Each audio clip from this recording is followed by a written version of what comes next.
Hello there, Chris here from Becker's Models. I've got a real exciting new kit to review today. This only just came in yesterday, I believe, when I was out for my morning jog, and the courier came along and I went, what? This has only taken 2 weeks to get here from old Blighty from the UK. I'm rabbiting on, but why not? I'm really excited. Look at this thing. This is the new tool, 1/48 scale, Hobby Boss MV-22 Osprey. Now, if you're thinking, what the hell is this thing?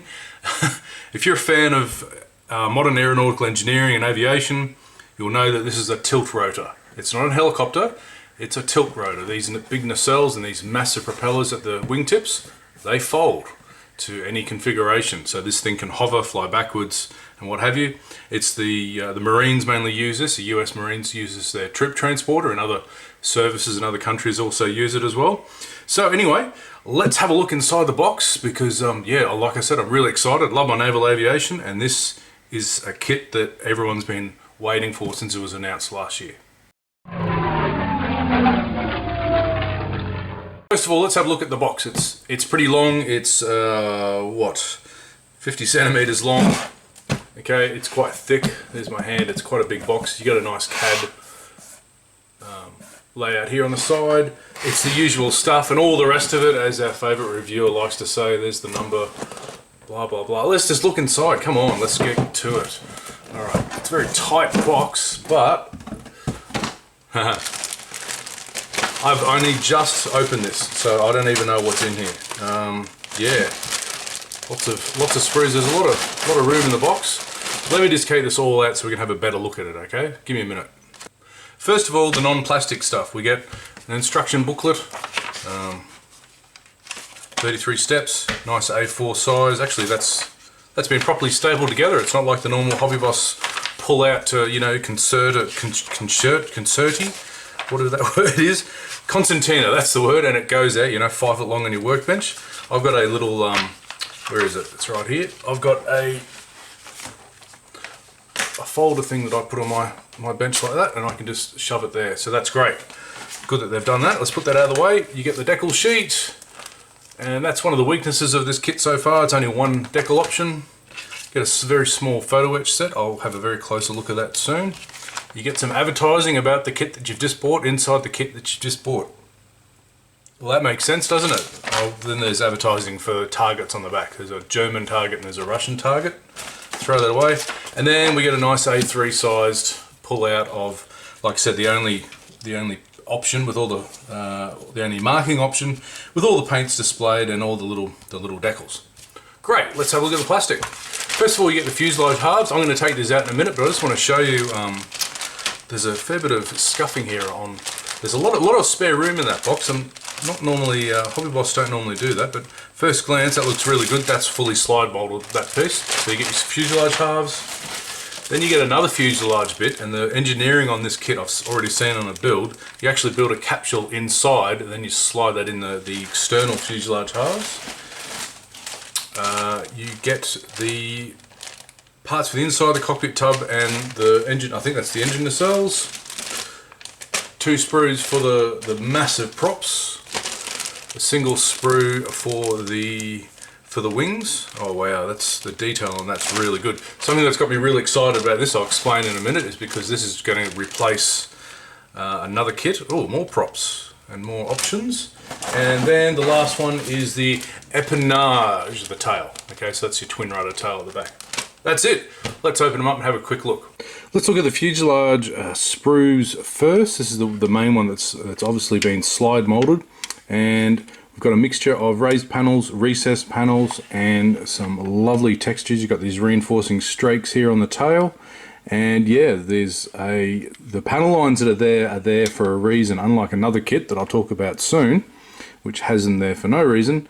Yeah, there's it's a really well detailed mold. So we get move over to, I might just zoom in here. There we are. We've got some really nice restrained rivets there, recessed rivets and panels. I'm just going to move this over to the other side, which is just a carbon copy, but as you can see, look at that detail, it's really good.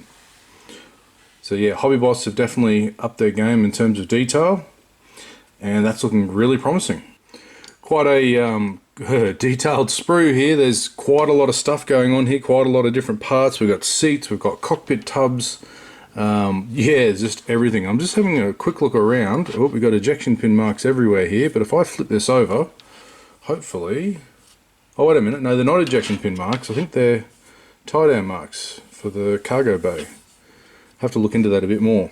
Alright, let's just zoom in and have a look at the detail. Looking at the cockpit detail, it's not too bad. A few raised knobs and so forth. And just looking generally around, it's okay. You know, it's typical Hobby Boss trumpeter sort of level of detail. I'll just swing this around.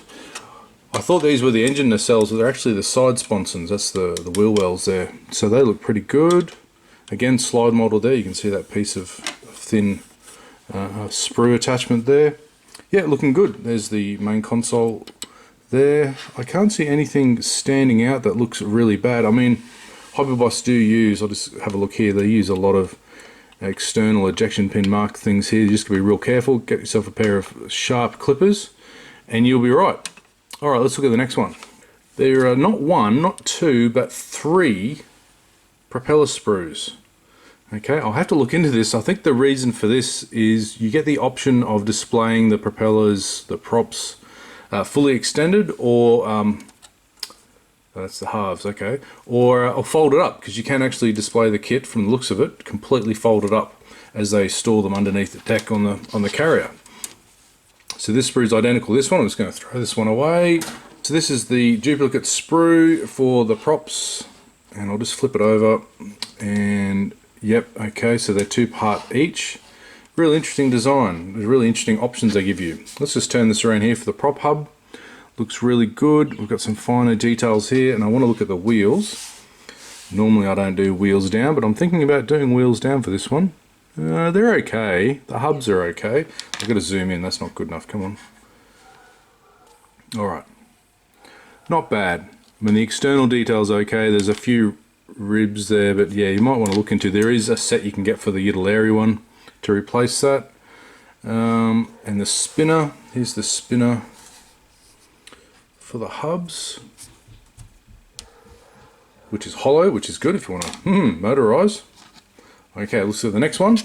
Here's the sprue for the wing halves. You've got the upper and lower wing, and as you can see on the upper wing, we've got some beautiful, see if you can see that in the light, recessed panels. We've got some really good raised panels, reinforcement plates, and these vortex generators that are very sharp, very well done. We just spin that around to the lower wing. We've got similar restrained detail there. We've got some interesting underside detail there, because I think you can, with this model, you can actually have the wings folded lengthways. Wing, I should say, the wing folded lengthways. So the whole aircraft, you know, folds up like a doll into a rectangle shape for storage. So yeah, that looks alright. These intakes look a bit weird though. I wonder if they're supposed to be all the way through. So this is an interesting engineering idea that they've Hobby Boss come up with. We've got the engine nacelles here, the two halves, but on the outside on this sprue we've got what amounts to a capsule. Actually, there's a lot going on in this sprue. Let's turn it over. So what we've got is the inside of the cargo bay. So it looks like you build, paint this, put it together, and you slot it in to the external halves. So I can't see any ejection pin marks in there. That looks really, really good. In between the reinforcement ribs here. So unlike, say, Academy or some other kits we've seen of helicopter type materials, yep, no ejection pin marks. That's really good. Now let's have a quick look at the nacelle as my pointer flies away. The nacelles look great. I'm going to zoom in there. The nacelles look really good. Now this is important because of all the parts that need a lot of attention in terms of weathering, the engine nacelles, they just seem to like the super you-know-what, the CH53E. They leak like a sieve, hydraulic fluids and all other sort of stuff. So that looks really, really good. The other interesting part on this sprue are the flaps. Now, the flaps on the MV-22 really come out when they're deployed. They do like a 90-degree turn almost. I'll see if I can put a picture up there, or that corner, whatever corner. And I wonder if you can make this kit without modifying too much. These are just the halves. So that will be a very interesting thing to look at, because that will limit your display options. If you can't display the flaps, then yeah, doing sort of landing and takeoff maneuvers might be a bit limited. This is the smallest and simplest sprue. It's just the tail, and it looks pretty good. Again, got some beautiful rivet detail all the way through and everything like that. Now, if you're not familiar with Hobby Boss and Trumpeter, they like to give you the clear sprue in a nice plastic clear bag, and that was actually inside the first sprue, so it was well protected. So I'm just having a look. Let's put that out of the way. I'll have a look at the... There's only a tiny little bit of deflection there, and yeah, that's a really nice clear canopy. So we've got some raised bits, and yeah, it should be okay to mask up, and we've got the portholes and a few other things. I'm not noticing any navigation lights or flashes there. It just looks like portholes. That's really interesting. Okay, last couple of things to look at is the decals. They come on a nice sheet here, and I'll just open it up, and yeah, these look really nice. These look like the best ones Hobby Boss have done for a while. Not done by Cartograph, can't say anything like that. It doesn't even say where it's made. But yeah, they're very thin. There's almost no carrier film on them, and they look really, really nice. I mean, they're very simple, just a faded grey that Marines use. You've got some cockpit decals, you've got some outlines for the windows. They look really impressive. I like that. And last one, a photo etch set. Okay, again, what Hobby Boss does, I'm able to put my fingers over that because they put a piece of tape on each side of the fret. I'll see if I can zoom in. Hang on. So what you get is seat belts for the front, a few grills, and I think these photo etch straps, yeah, they are for the fire extinguishers. Very simple fret. I'm sure that Edard's going to come out with a more comprehensive one soon. Alright, before I look at the instructions, I want to talk about the kit itself in terms of its history and what are available before this one came out, and why Hobby Boss really needed to do this one. You can get this subject in 1/48 scale. It's made by Italeri, and it's typical Italeri, i.e. only the brave will tackle it. It's a lot of inaccuracies, a lot of fit problems, a lot of, a lot of things going on that shouldn't be going on. Good friend of mine, Monty Mahendra, he's a fantastic modeler, aircraft, armor, ship, the whole lot. He can do everything so well. He has literally just finished this. I think the day that this arrived at my house, he finished it and put some pictures up on Facebook. I might put a picture or two of the one he's finished, and it's got a fantastic red tail on it. I love it. I wish I could, if I can do anywhere halfway decent that he's done with this kit, I'll be really, really happy. But yeah, Italeri. Enough said on Italeri. It's like the it's the European Airfix. Now the Airfix is no longer European. Oh, I shouldn't laugh. The other type that you can get is in 1/72 scale. Hasegawa has made this, and it's a beautiful kit. Again, another friend of mine, Mark Castellaggia, hope I'm pronouncing your last name correct. Mark is a chap in Sydney. He made one of these in 1/72 in flight, because it comes with an in-flight stand. It's a beautiful little kit. It's a little bit tricky to put together, and but apart from that, it's a gorgeous kit. But in the bigger scale, 1/48 scale, we've finally got something that's hopefully going to be better than Italeri. So anyway, with enough of that blurb, let's look at this brand new kit. And as I said at the start, we've got a nice stapled A4 booklet. Let's open her up. Right, now the way I judge instructions, this is important for me, and it really determines, it even determines what kit I buy. I won't buy Dragon kits, by the way. See, Dragon armor, I won't buy them because their instructions are ridiculously, stupidly complex. I literally used to buy a packet of Nurofen or Panadol because they would give me a headache. Okay, so for me the gold standard of instructions is Wingnut Wings, Copper State models, and in fact the same box that this came in, just to make another segue, there's a new, well, it's not new, it's a rebox of Tacom's 116 Panzer 1 by MiG Ammo. The instructions in that are beautiful. They're unbelievable. I might do a review on that next. We'll see what we come up with. Anyway, long story short, like a lot of Chinese companies that have come out recently, they sort of do the bare bones. But Trumpeter and Hobby Boss have gotten better, and the instructions are relatively clear, sometimes a little bit packed with things going on. Sometimes they make errors and they tell you the wrong part number, but at least they give you the sprue map, and they're trying to steer you in the right direction. So the hallmark for instructions for me, the baseline is Tamiya. Tamiya are clear, concise. They almost always never get it wrong. It's almost Tamiya standard, and it looks like just opening the first page. I haven't looked at anything else yet. It looks pretty good. All right, let's start with step one. Haha. We've got a multi-part seat with photo etch seatbelt, so that's good. So if you want to leave the crew out, if you want to put them in, for crew, I normally grab one of my Hasegawa sets with a seated 148 crew, so I can do the same with this one. Looks like a really well detailed cockpit going on there. That's pretty good, although we've got decals going over the raised parts. Yeah, I would wait, personally, I would not use the decals. I would wait for Quinta to come out with a 3D set, or Edard as well. But, you know, at least it's there. And then there's a cabin behind the crew. Here we go, and I reckon oh no, we go straight to the nose wheel. Okay, two-part nose wheel going in, and then the main wheel wells. Okay, so it looks like they're doing two parts. So you've got to take care of EEFF going into those big sponsons. Yes, got to make sure that that's engineered right and there's enough rigidity in there. You might need to put an extra bit of plasticard in there. That's interesting to have a look at. All right, I'm just going to go through this real quickly. Yep, here we go. Here's this concept where you build the cabin on the inside, and yes, they weren't ejection pin marks that I thought on that cabin floor. Looks like tie down points, ramps, other side, other ramp. Oops, skipping a bit. There we go, you put the internal pod together. You get the outside external bits ready. Nose wheel, bay goes in there, cockpit and cabin, yep, that comes together and goes in. Pretty straightforward so far. This should build together quite easily. All right, you can see how this pod is just enveloped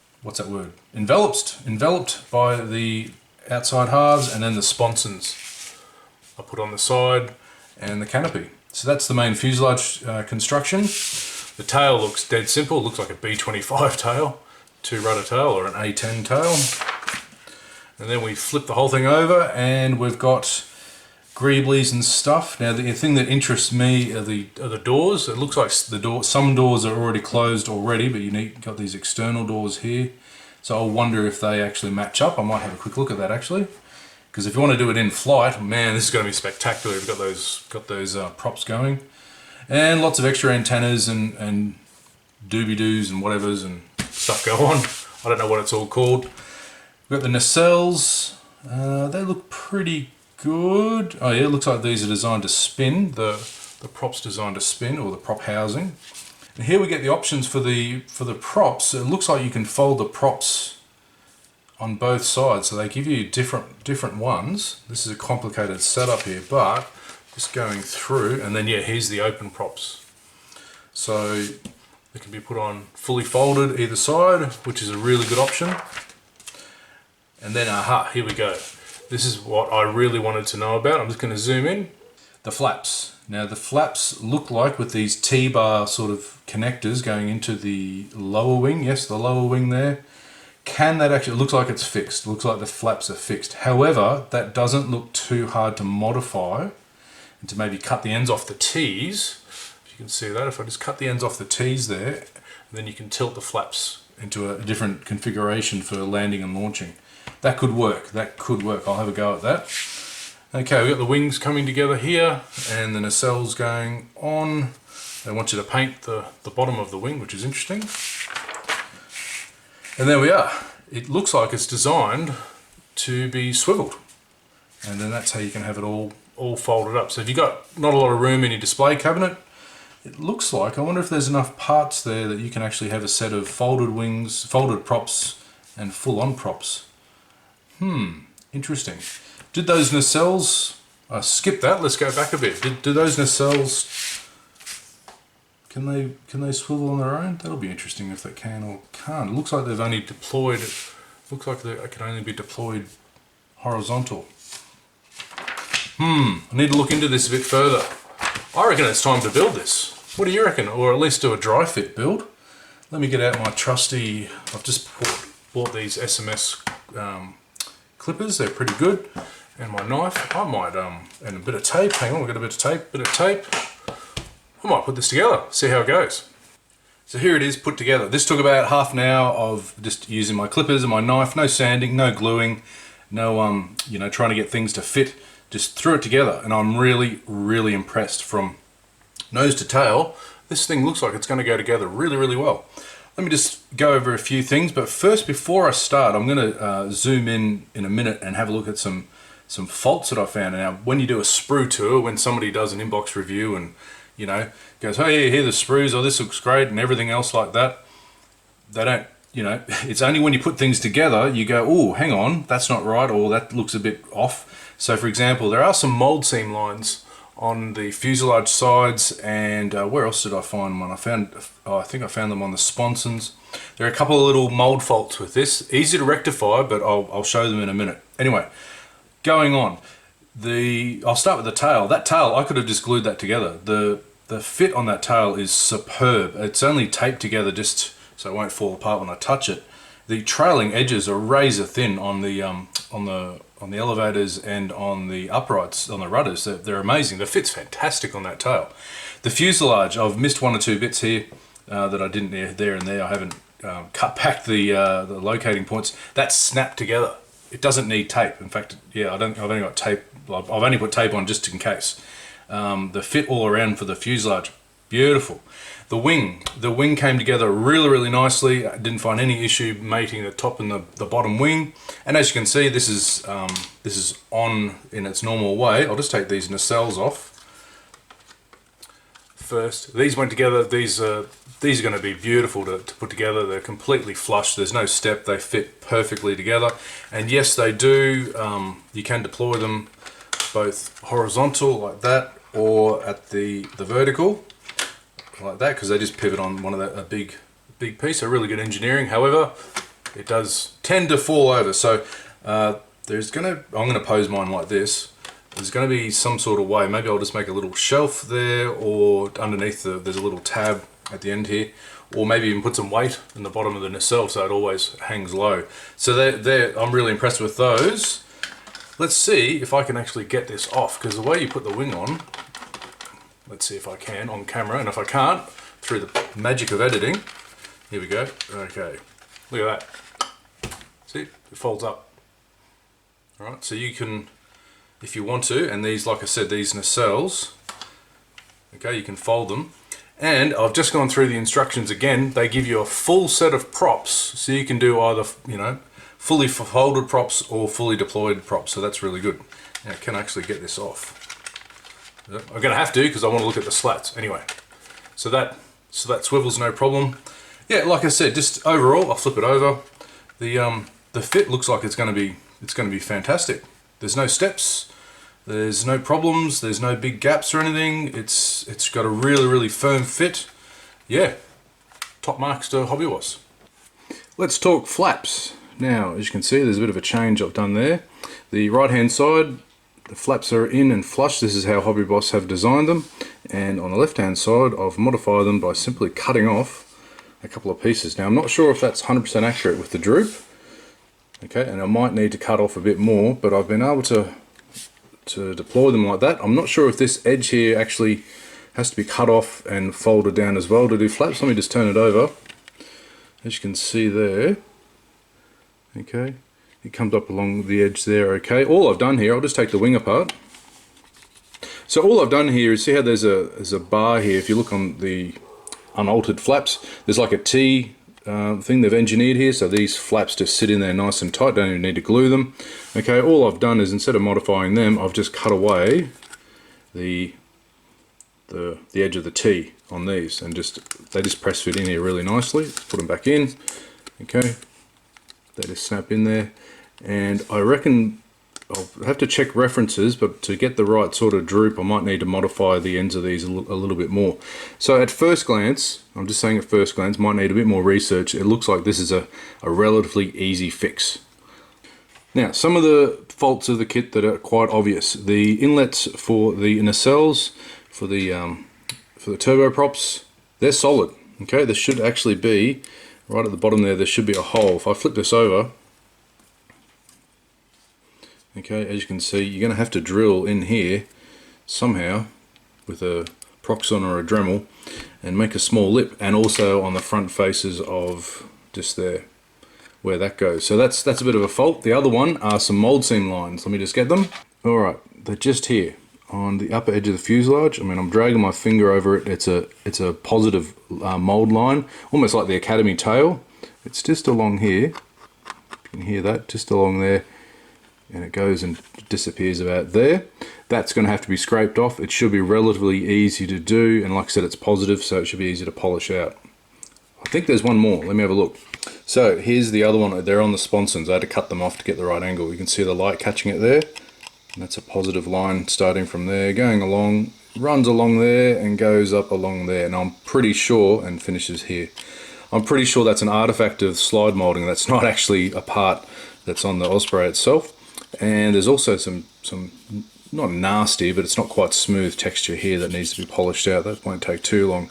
So yeah, so that's one of the drawbacks that Hobby Boss using their slide mold to get these nice shapes without having to do 400 parts. You're gonna have to get rid of those mold seams. All right, let's wrap things up. First of all, I just want to go over some of the shortfalls of the kit, and then we'll go over the highlights, and I've got a nice montage to put at the end. There's only one marking option. You know, there's a lot of the V-22 is getting quite prolific now. The Indonesians are going to have some, the Israelis have got some, the Japanese just took a few as well.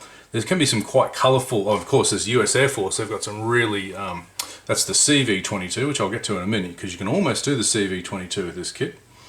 So yeah, one option, bit of a pain. Okay, next one, the flaps are fixed. Now I've shown you my very quick flap modification I've done there. I think it's going to have to be more extensive. I'll look at some more reference photos. I think you have to do a little bit more than just adjust those pieces. You got some mold line problems that I said on the sponsons and up here. Yeah, it's an easy fix, but there it is. The inlets are solid to the turboprops. Again, a bit of a fiddly fix, but can be done. Something I didn't notice before, but the cabin door, the main cabin door here on the starboard side, it's closed. Whereas in the Italeri one, I think it's open, so that's a shame. There's no clear parts for the navigation lights, so I checked that clear sprue and I checked over the instructions, and yeah, there's 2 or 3 navigation lights that should really have been done in clear, and they've done in normal plastic instead. Accuracy, I don't normally give a jot about accuracy. It looks like an Osprey to me. However, there is one part which I think is incorrect for an MV-22, and that's, I can't remember what it is in the instructions, but it's the big protuberance out the side on the port side of the nose here. I think that's only for a CV-22. So I've looked at a lot of MV-22 reference photos, the marine versions. None of them have it, so I'm assuming it's not supposed to be there. Easy to just remove it and just fill in the gap. The last thing that I think is going to be a sticking point for people is the cost. This cost me 150 Australian dollars shipped from England, and yeah, that's a bit expensive, I guess you could say. But it is. I mean, this is a sizable kit. It's got the same footprint as at least a 132 scale Mustang or Spitfire. Is it comparable to them, to a Tamiya 132? Not really, but it's getting there. I mean, they cost $200 plus now here in Australia. Yeah, there is a bit of a cost thing going on here, and that will put a few people off. But I think, you know, overall for the experience, because the good points I think outweigh all that. So I'm going to put a montage up of some really lovely MV-22 pictures, and I'll just tell you about all the good things about this kit, because I think it's worth the money, and I call it highly recommended. Okay, the details are fantastic. There's a few places where they could put some raised rivets. Most of it's recessed. There's not that many panel lines, just like the real thing. The real thing's made out of carbon fibre mainly. Only a few parts are made out of aluminium and metals. The fit is really good. I'm glad I took the time and I chucked it together like this. It makes me really happy. There's no real sort of major. There was always going to be little things, but there's no major problems here from, you know, nose to tail. It looks like a good job. The engineering's actually well thought out. I like how they've done the nacelles with the. It's not a full swivel job, but you know, the way that the top wing can be folded, and that's going to be a great option for a lot of people, because yeah, this is a big footprint of a kit. You know, it's got with those props on, it's going to be quite a big thing. So if you've got a limited cabinet space, hey, this is a great kit. You can have it folded up. I'm going to try to include a couple of pictures up here in the montage of all the way that the Marines fold them up. And yeah, it's a great base for doing. If you just want to do it out of the box, wheels down, here you go. It's fantastic, but it's also a great base for super detailing. And the Italeri kit is also, you know, you could say the same thing, but geez, you would run out of patience by the end of that to want to do any extra details. So yeah, overall, highly recommended. I can't wait to get to this, but I've got a lot of other naval aviation topics to get through, F-14s. I've got to finish my my Viper on 135th. I've got to get going with the Academy CH-53E. I really love this subject. It's a real fun part of the hobby. So I hope you liked the review. I hope you liked the fact that I did the dry fit. And yeah, if you want to see some more, subscribe, like, blah, blah, blah. You know the drill. Catch you later. Cheers.